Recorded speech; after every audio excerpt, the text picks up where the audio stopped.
The Journey to the West 5. Disrupting the Peach Festival, the great sage steals elixir with revolt in heaven. Many gods would seize the fiend. Now we must tell you that the great sage, after all, was a monkey monster. In truth, he had no knowledge of his title or rank, nor did he care for the size of his salary.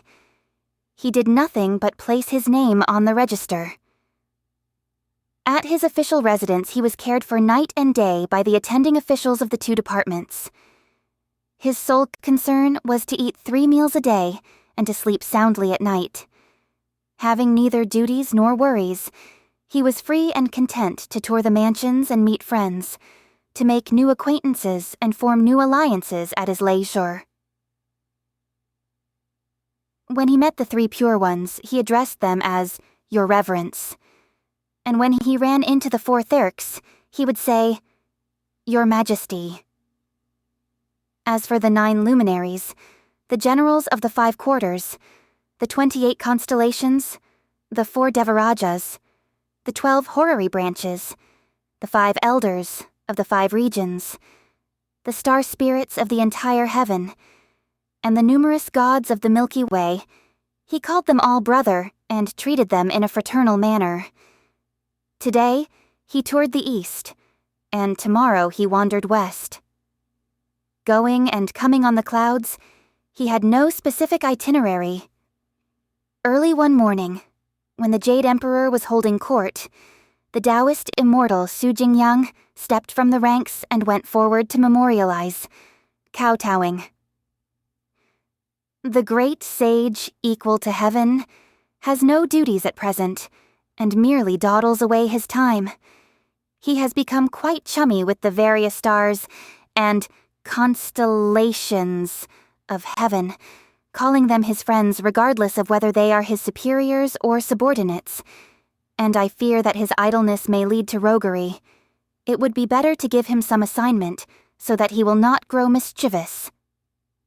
When the Jade Emperor heard these words, he sent for the Monkey King at once, who came amiably.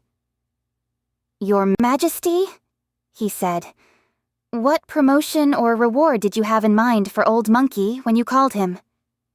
"We perceive," said the Jade Emperor, "that your life is quite indolent, since you have nothing to do, and we have decided, therefore, to give you an assignment. You will temporarily take care of the Garden of Immortal Peaches. Be careful and diligent morning and evening." Delighted, the great sage bowed deeply and grunted his gratitude as he withdrew. He could not restrain himself from rushing immediately into the Garden of Immortal Peaches to inspect the place. A local spirit from the garden stopped him and asked, "Where is the great sage going?" "I have been authorized by the Jade Emperor," said the great sage, "to look after the Garden of Immortal Peaches. I have come to conduct an inspection." The local spirit hurriedly saluted him, and then called together all the stewards in charge of hoeing, watering, tending peaches, and cleaning and sweeping. They all came to kowtow to the great sage and led him inside. There he saw, radiantly young and lovely, on every trunk and limb, radiantly young and lovely blossoms filling the trees, and fruits on every trunk and limb weighing down the stems. The fruits, weighing down the stems, hang like balls of gilt. The blossoms filling the trees form tufts of rouge. Ever they bloom, and ever fruit-bearing, they ripen in 1,000 years. Not knowing winter or summer, they lengthen out to 10,000 years. Those that first ripen glow, like faces reddened with wine, while those half-grown ones are stalk-held and green-skinned. Encased in smoke, their flesh retains their green, but sunlight reveals their cinnabar grace. Beneath the trees are rare flowers and exotic grass, which colors, unfading in 4 seasons, remain the same. The towers, the terraces, and the studios left and right, rise so high into the air that often cloud covers are seen. Not planted by the vulgar or the worldly of the dark city, they are grown and tended by the Queen Mother of the Jade Pool. The great sage enjoyed this sight for a long time, and then asked the local spirit, "How many trees are there?" "There are 3,600, said the local spirit.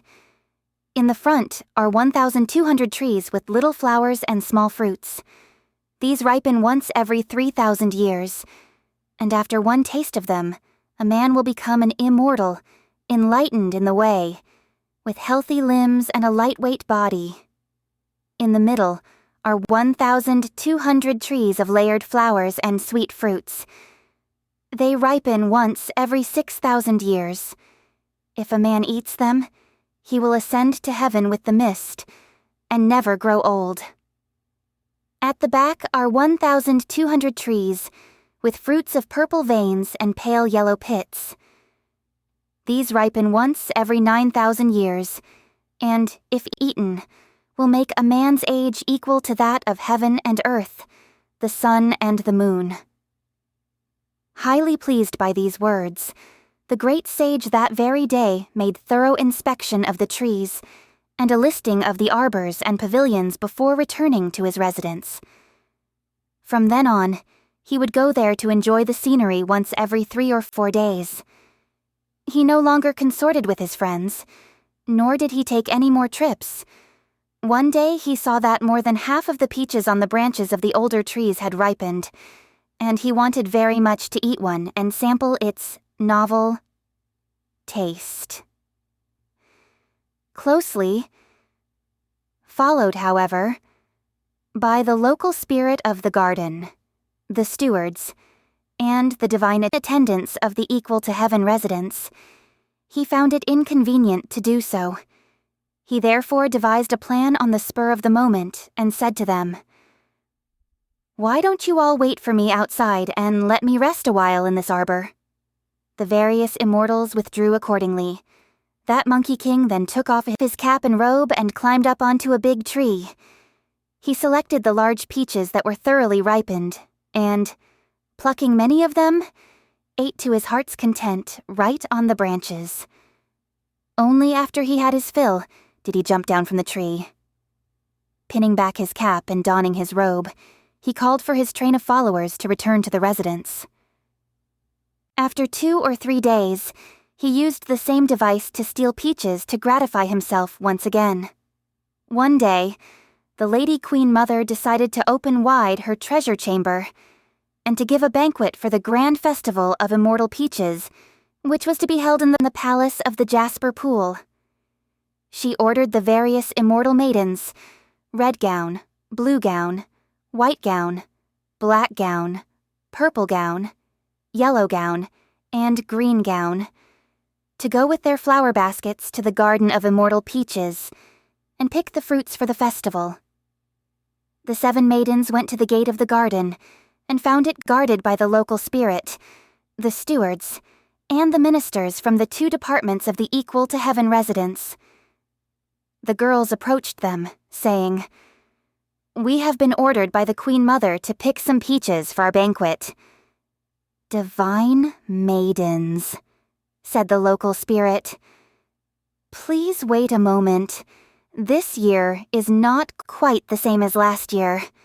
The Jade Emperor has put in charge here the great sage, equal to heaven, and we must report to him before we are allowed to open the gate." "Where is the great sage?" asked the maidens. "He is in the garden," said the local spirit. "Because he is tired, he is sleeping alone in the arbor." "If that's the case," said the maidens, "let us go and find him, for we cannot be late." The local spirit went into the garden with them. They found their way to the arbor but saw no one. Only the cap and the robe were left in the arbor, but there was no person to be seen. The great sage, you see, had played for a while and eaten a number of peaches. He had then changed himself into a figure only 2 inches high, and, perching on the branch of a large tree, had fallen asleep under the cover of thick leaves. "Since we came by imperial decree," said the 7-gown immortal maidens, "how can we return empty-handed, even though we cannot locate the great sage?" One of the divine officials said from the side, "Since the divine maidens have come by decree, they should wait no longer. Our great sage has a habit of wandering off somewhere, and he must have left the garden to meet his friends. Go and pick your peaches now, and we shall report the matter for you." The immortal maidens followed his suggestion and went into the grove to pick their peaches. They gathered 2 basketfuls from the trees in front and filled 3 more baskets from the trees in the middle. When they went to the trees at the back of the grove, they found that the flowers were sparse and the fruit scanty. Only a few peaches with hairy stems and green skins were left, for the fact is that the Monkey King had eaten all the ripe ones. Looking this way and that, the 7 immortal maidens found on a branch pointing southward 1 single peach that was half white and half red. The blue gown maiden pulled the branch down with her hand, and the red gown maiden, after plucking the fruit, let the branch snap back up into its position. This was the very branch on which the transformed great sage was sleeping. Startled by her, the great sage revealed his true form and whipped out from his ear the golden hooped rod. 1 wave, and it had the thickness of a rice bowl. "From what region have you come, monsters?" he cried, "that you have the gall to steal my peaches?" Terrified, the 7 immortal maidens knelt down together and pleaded, "Let the great sage calm himself. We are not monsters, but the 7-gown immortal maidens sent by the Lady Queen Mother to pluck the fruits needed for the grand festival of immortal peaches, when the treasure chamber is opened wide. We just came here, and first saw the local spirit of the garden, who could not find the great sage. Fearing that we might be delayed in fulfilling the command of the Queen Mother, we did not wait for the great sage, but proceeded to pluck the peaches. We beg you to forgive us." When the great sage heard these words, his anger changed to delight. "Please arise, divine maidens," he said. "Who is invited to the banquet when the Queen Mother opens wide her treasure chamber?" "The last festival had its own set of rules," said the immortal maidens. "And those invited were the Buddha, the Bodhisattvas, the holy monks, and the Arhats of the Western Heaven, Kuan Yin from the South Pole, the Holy Emperor of Great Mercy of the East, the immortals of 10 continents and 3 islands, the Dark Spirit of the North Pole, the Great Immortal of the Yellow Horn from the Imperial Center. These were the elders from the 5 quarters. In addition, there were the star spirits of the 5 poles, the 3 pure ones, the 4 diva kings, the heavenly diva of the Great Monad, and the rest from the upper 8 caves, from the middle. 8 caves.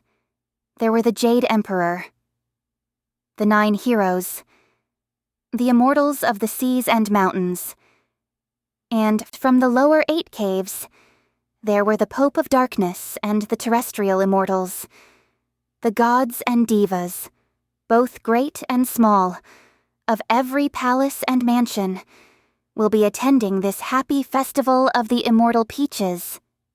"Am I invited?" asked the great sage, laughing. "We haven't heard your name mentioned," said the immortal maidens. "I am the great sage, equal to heaven," said the great sage.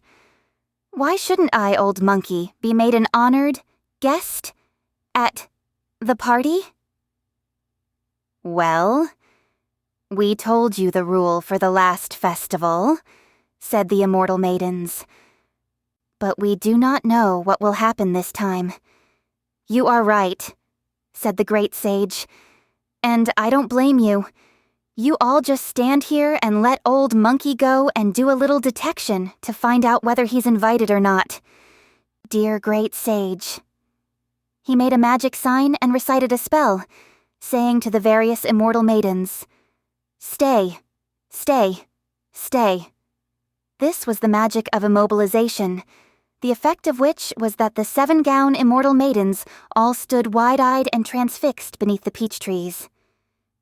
Leaping out of the garden, the great sage mounted his hallowed cloud and headed straight for the jasper pool. As he journeyed, he saw over there a sky full of holy mist with sparkling light, and 5-colored clouds passing ceaselessly. The cries of white cranes pierced the 9-fold heaven. Purple fungi bloomed through 1,000 leaves. Right in this midst, an immortal appeared with a natural, fair face and manner distinct. His spirit glowed like a dancing rainbow. A list of no birth or death hung from his waist. His name, the great immortal of naked feet. Attending the Peaches feast, he'd lengthen his age. That great immortal of naked feet ran right into the great sage, who, his head bowed, was just devising a plan to deceive the real immortal.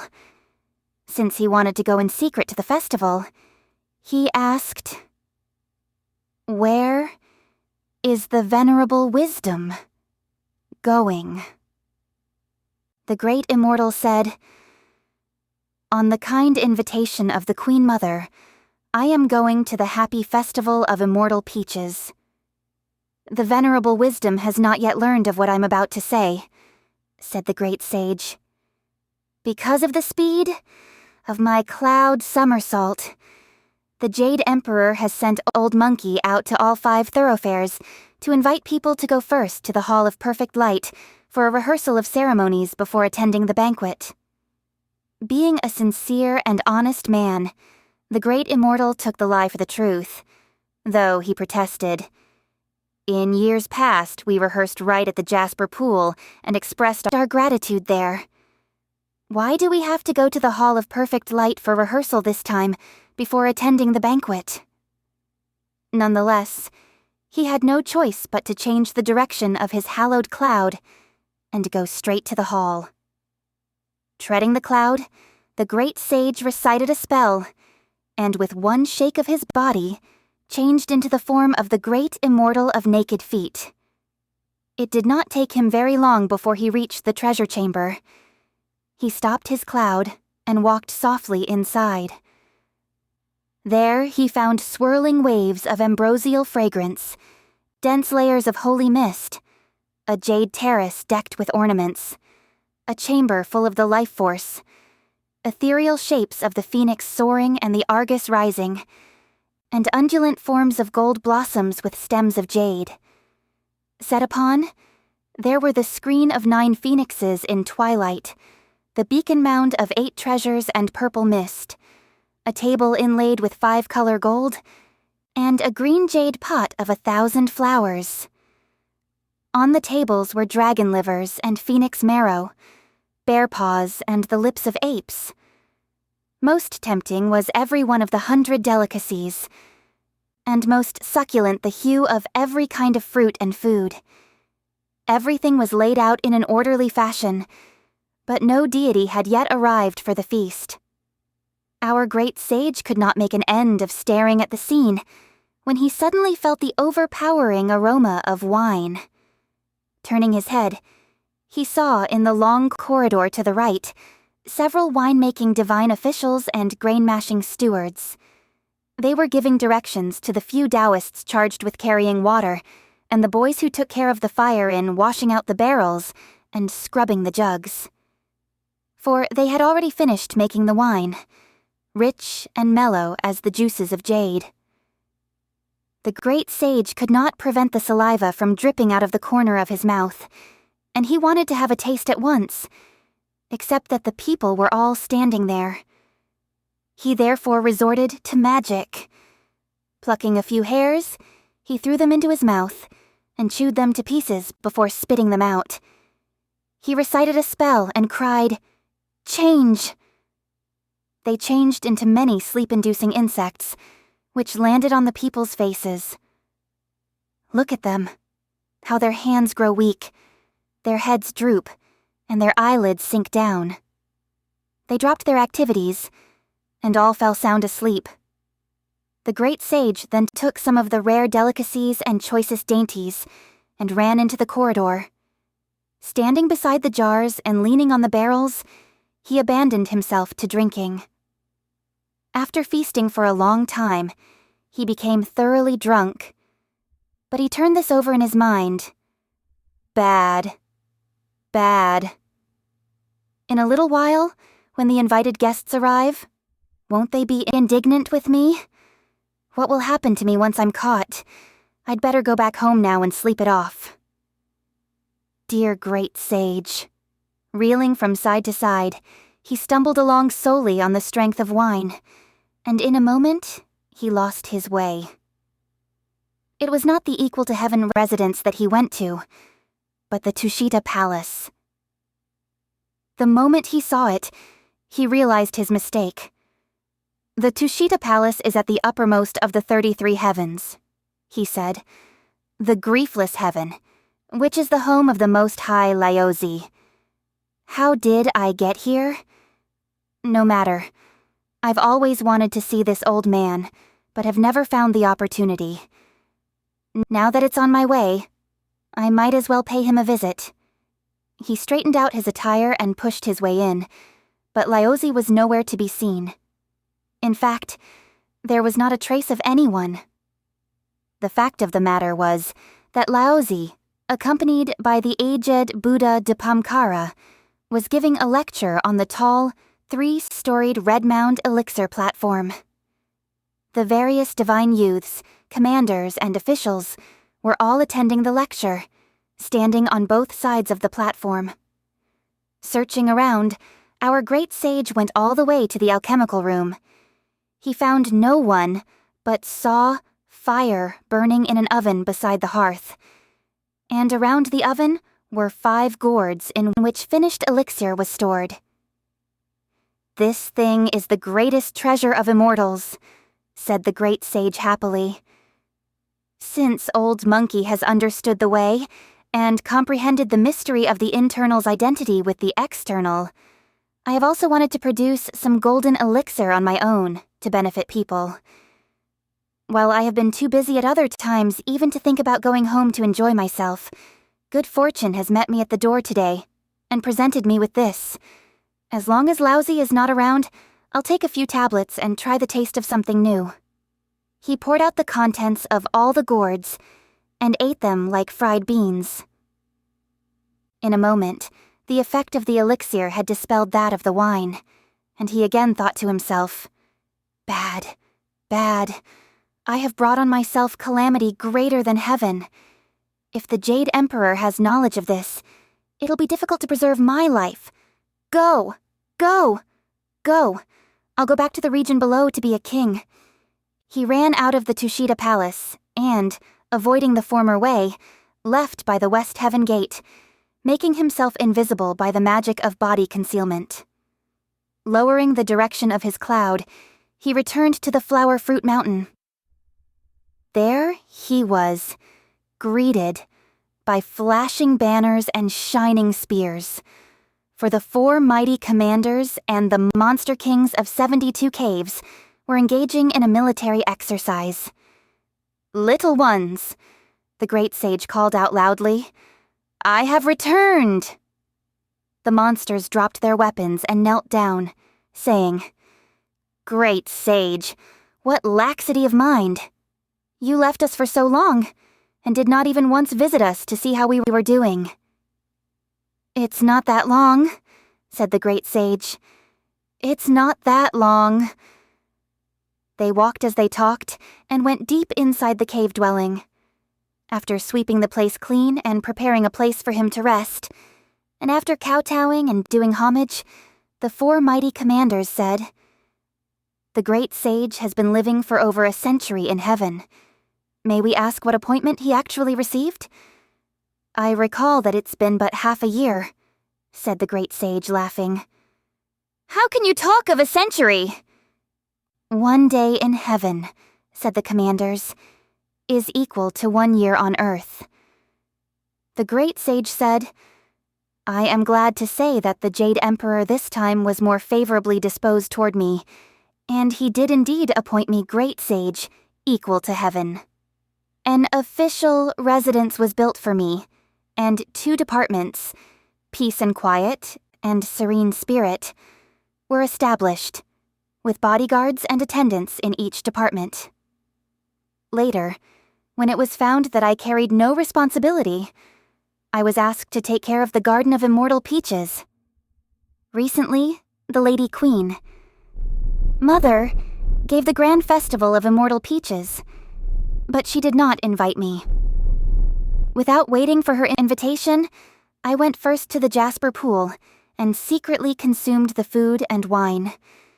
Leaving that place, I staggered into the palace of Lyozi and finished up all the elixir stored in 5 gourds. I was afraid that the Jade Emperor would be offended, and so I decided to walk out of the Heaven Gate. The various monsters were delighted by these words, and they prepared a banquet of fruits and wine to welcome him. A stone bowl was filled with coconut wine and presented to the great sage, who took a mouthful and then exclaimed with a grimace, It tastes awful! Just awful! The great sage, said Bang and Ba, the 2 commanders, has grown accustomed to tasting divine wine and food in heaven. Small wonder that coconut wine now seems hardly delectable, but the proverb says, tasty or not, it's water from home. And all of you are, related or not, people from home, said the great sage. When I was enjoying myself this morning at the Jasper Pool, I saw many jars and jugs in the corridor full of the juices of jade, which you have never savored. Let me go back and steal a few bottles to bring down here. Just drink half a cup, and each one of you will live long without growing old. The various monkeys could not contain their delight. The great sage immediately left the cave, and, with 1 somersault, went directly back to the Festival of Immortal Peaches, again using the magic of body concealment. As he entered the doorway of the palace of the Jasper Pool, he saw that the winemakers, the grain mashers, the water carriers, and the fire tenders were still asleep and snoring. He took 2 large bottles, 1 under each arm, and carried 2 more in his hands. Reversing the direction of his cloud, he returned to the monkeys in the cave. They held their own festival of immortal wine, with each one drinking a few cups, which incident we shall relate no further. Now we tell you about the 7-gown immortal maidens, who did not find a release from the great sage's magic of immobilization until a whole day had gone by. Each one of them then took her flower basket and reported to the Queen Mother, saying, We are delayed because the great sage, equal to heaven, imprisoned us with his magic. How many baskets of immortal peaches have you gathered? Asked the Queen Mother. Only 2 baskets of small peaches and 3 of medium-sized peaches, said the immortal maidens. For when we went to the back of the grove, there was not even half a large one left. We think the great sage must have eaten them all. As we went looking for him, he unexpectedly made his appearance and threatened us with violence and beating. He also questioned us about who had been invited to the banquet, and we gave him a thorough account of the last festival. It was then that he bound us with a spell, and we didn't know where he went. It was only a moment ago that we found release, and so could come back here. When the Queen Mother heard these words, she went immediately to the Jade Emperor and presented him with a full account of what had taken place. Before she finished speaking, the group of winemakers, together with the various divine officials, also came to report. Someone unknown to us has vandalized the Festival of Immortal Peaches. The juice of jade the 8 dainties, and the 100 delicacies have all been stolen or eaten up. 4 royal preceptors then came up to announce, "The Supreme Patriarch of Tao has arrived." The Jade Emperor went out with the Queen Mother to greet him. Having paid his respects to them, Laozi said, "There are, in the house of this old Taoist, some finished golden elixir of 9 turns, which are reserved for the use of your majesty during the next grand festival of Cinnabar.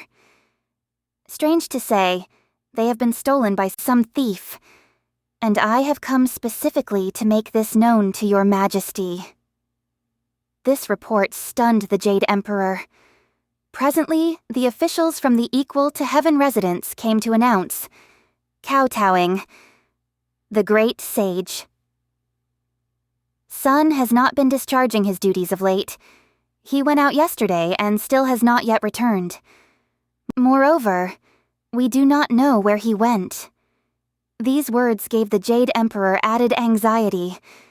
Next came the great immortal of naked feet, who prostrated himself and said, "Yesterday, in response to the Queen Mother's invitation, your subject was on his way to attend the festival when he met by chance the great sage, Equal to Heaven.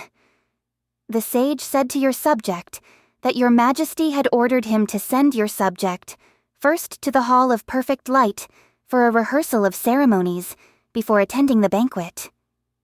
Your subject followed his direction and duly went to the hall. But I did not see the dragon chariot and the phoenix carriage of your majesty, and therefore hastened to come here to wait upon you." More astounded than ever, the Jade Emperor said, "This fellow now falsifies imperial decrees and deceives my worthy ministers. Let the Divine Minister of Detection quickly locate his whereabouts." The minister received his order and left the palace to make a thorough investigation. After obtaining all the details, he returned presently to report, "The person who has so profoundly disturbed heaven is none other than the great sage, Equal to Heaven." He then gave a repeated account of all the previous incidents, and the Jade Emperor was furious. He at once commanded the 4 great Devarajas to assist Devaraja Li and Prince Nata. Together, they called up the 28 constellations, the 9 luminaries, the 12 horary branches, the fearless guards of 5 quarters, the 4 temporal guardians, the stars of east and west, the gods of north and south, the deities of the 5 mountains and the 4 rivers, the star spirits of the entire heaven, and 100,000 celestial soldiers. They were ordered to set up 18 sets of cosmic net, to journey to the region below, to encircle completely the Flower Fruit Mountain, and to capture the rogue and bring him to justice. All the deities immediately alerted their troops and departed from the heavenly palace. As they left, this was the spectacle of the expedition. Yellow with dust. The churning wind concealed the darkening sky. Reddish with clay, the rising fog o'erlaid the dusky world. Because an impish monkey insulted the highest lord, the saints of all heaven descended to this mortal earth. Those 4 great Devarajas, those fearless guards of 5 quarters, those 4 great Diva Kings made up the main command. Those fearless guards of 5 quarters moved countless troops. Li, the pagoda bearer, gave orders from the army's center. With the fierce Nada as the captain of his vanward forces, the star of Rahu at the forefront made the roll call. The star of Ketu, noble and tall, brought up the rear. Soma, the moon, displayed a spirit most eager. Aditya, the sun, was all shining and radiant. Heroes of special talents were the stars of 5 phases. The 9 luminaries most relished a good battle. The horary branches of Z1, Wu7, Mao 4, and Yao 10. They were all celestial guardians of titanic strength. To the east and west, the 5 plagues and the 5 mountains. To the left and right, the 6 gods of darkness and the 6 gods of light. Above and below, the dragon gods of the 4 rivers. And in tightest formation, the 28 constellations. Sitra, Svatak, Vishaka, and Anuradha were the captains. Rivada Ashvin, Apaparan, and Kritika knew combat well. Uttara Asada, Abhijit, Shravana, Shravista, Purva Prostapada, Uttara Prostapada, Rohin, Mulabarhan, Purva, Asada, everyone an able star. Punarvasu, Tisha, Ashlisa, Megha, Purva, Falguni, Uttara, Falguni, and Hasta, all brandished swords and spears to show their power. Stopping the cloud and lowering the mist, they came to this mortal world, and pitched their tents before the mountain of flower and fruit. The poem says, the heaven-born Monkey King, who can change a lot, steals wine and elixir to joy in his mountain lair. Since he spoiled the feast of the immortal peach, 100,000 heaven troops spread the net of God. Devaraja Lee now gave the order for the celestial soldiers to pitch their tents, and a cordon was drawn so tightly around the flower fruit mountain that not even water could escape. Moreover, 18 sets of cosmic net were spread out above and below the region, and the 9 luminaries were then ordered to go into battle. They led their troops and advanced to the cave, in front of which they found a troop of monkeys, both great and small, prancing about playfully. "Little monsters over there," cried one of the star spirits in a severe voice. "Where is your great sage? We are heavenly deities sent here from the region above to subdue your rebellious, great sage. Tell him to come here quickly and surrender. If he but utters half a no, all of you will be executed." Hastily, the little monsters reported inside. "Great sage, disaster, disaster! Outside there are 9 savage deities who claim that they are sent from the region above to subdue the great sage." Our great sage was just sharing the heavenly wine with the 4 mighty commanders and the monster kings of 72 caves. Hearing this announcement, he said in a most nonchalant manner, "If you have wine today, get drunk today. Mind not the troubles in front of your door." Scarcely had he uttered this proverb when another group of imps came leaping and said, "Those 9 savage gods are trying to provoke battle with foul words and nasty language." "Don't listen to them," said the great sage, laughing. "Let us seek today's pleasure in poetry and wine, and cease asking when we may achieve glory or fame." Hardly had he finished speaking when still another flock of imps arrived to report. "Father, those 9 savage gods have broken down the door and are about to fight their way in." "These reckless, witless gods," said the great sage angrily. "They really have no manners. I was not about to quarrel with them. Why are they abusing me to my face?" He gave the order for the one-horned demon king to lead the monster kings of 72 caves to battle, adding that Old Monkey and the 4 mighty commanders would follow in the rear. The demon king swiftly led his troops of ogres to go out to fight, but they were ambushed by the 9 luminaries and pinned down right at the head of the sheet iron bridge. At the height of the melee, the great sage arrived. "Make way!" he yelled, whipping out his iron rod. One wave of it, and it was as thick as a rice bowl and about 12 feet long. The great sage plunged into battle, and none of the 9 luminaries dared oppose him. In a moment, they were all beaten back. When they regrouped themselves again in battle formation, the 9 luminaries stood still and said, "You senseless ban-horse plague, you are guilty of the 10 evils. You first stole peaches and then wine, utterly disrupting the grand festival of immortal peaches. You also robbed Laozi of his immortal elixir, and then you had the gall to plunder the Imperial Winery for your personal enjoyment. Don't you realize that you have piled up sin upon sin? Indeed, said the great sage. These several incidents did occur, but what do you intend to do now? The 9 luminaries said, We received the golden decree of the Jade Emperor to lead our troops here to subdue you. Submit at once, and spare these creatures from being slaughtered. If not, we shall level this mountain and overturn this cave. How great is your magical power, silly gods, retorted the great sage angrily. That you dare to mouth such foolhardy words? Don't go away. Have a taste of old monkey's rod. The 9 luminaries mounted a joint attack, but the handsome Monkey King was not in the least intimidated. He wielded his golden-hooped rod, parrying left and right, and fought the 9 luminaries until they were thoroughly exhausted. Every one of them turned around and fled, his weapons trailing behind him. Running into the tent at the center of their army, they said to the pagoda-bearer, Divarija, That Monkey King is indeed an intrepid warrior. We cannot withstand him, and have returned defeated.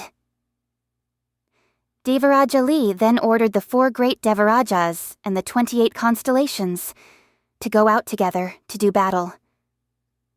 Without displaying the slightest panic, the great sage also ordered the one-horned demon king, the monster kings of 72 caves, and the 4 mighty commanders to range themselves in battle formation in front of the cave. Look at this all-out battle. It was truly terrifying with the cold, soughing wind, the dark, dreadful fog. On one side, the colorful banners fluttered. On the other, lances and halberds glimmered. There were row upon row of shining helmets, and coat upon coat of gleaming armor. Row upon row of helmets shining in the sunlight resembled silver bells whose chimes echoed in the sky. Coat upon coat of gleaming armor rising cliff-like in layers seemed like glaciers crushing the earth. The giant scimitars flew and flashed like lightning. The mulberry-white spears could pierce even mist and cloud. The cross-like halberds and tiger-eye lashes were arranged like thick rows of hemp. The green swords of bronze and 4-sided shovels crowded together like trees in a dense forest. Curved bows, crossbows, and stout arrows with eagle plumes. Short staffs and snake-like lances. All could kill or maim. That compliant rod, which the great sage owned, kept tossing and turning in this battle with gods. They fought till the air was rid of birds flying by. Wolves and tigers were driven from within the mount. The planet was darkened by hurtling rocks and stones, and the cosmos bedimmed by flying dust and dirt. The clamor and clangor disturbed heaven and earth. The scrap and scuffle alarmed both demons and gods. Beginning with the battle formation at dawn, they fought until the sun sank down behind the western hills. The one-horned demon king and the monster kings of 72 caves were all taken captive by the forces of heaven. Those who escaped were the 4 mighty commanders and the troop of monkeys, who hid themselves deep inside the water curtain cave. With his single rod, the great sage withstood in midair the 4 great Devarayas, Li, the pagoda-bearer, and Prince Nada, and battled with them for a long time. When he saw that evening was approaching, the great sage plucked a handful of hairs, threw them into his mouth, and chewed them to pieces. He spat them out, crying, "Change!" They changed at once into many thousands of great sages, each employing a golden-hooped rod. They beat back Prince Nada and defeated the 5 Devarajas. In triumph, the great sage collected back his hairs and hurried back to his cave. Soon, At the head of the sheet iron bridge, he was met by the 4 mighty commanders leading the rest of the monkeys. As they kowtowed to receive him, they cried 3 times, sobbing aloud, and then they laughed 3 times. Hee-hee-ing and ho-hoing. The great sage said, "Why do you all laugh and cry when you see me?" "When we fought with the Deva kings this morning," said the 4 mighty commanders, "the monster kings of 72 caves and the one-horned demon king were all taken captive by the gods. We were the only ones who managed to escape alive, and that is why we cried. Now we see that the great sage has returned unharmed and triumphant, and so we laugh as well." "Victory and defeat," said the great sage, "are the common experiences of a soldier. The ancient proverb says, 'You may kill 10,000 of your enemies, but you will lose 3,000 of your allies.' Moreover, those chieftains who have been captured are tigers and leopards, wolves and insects, badgers and foxes, and the like. Not a single member of our own kind has been hurt. Why, then, should we be disconsolate?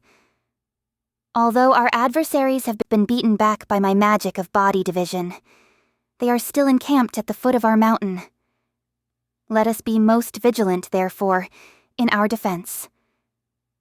Have a good meal, rest well, and conserve your energy.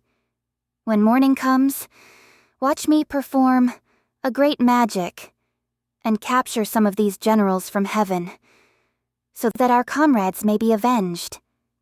The 4 mighty commanders drank a few bowls of coconut wine with the host of monkeys and went to sleep peacefully.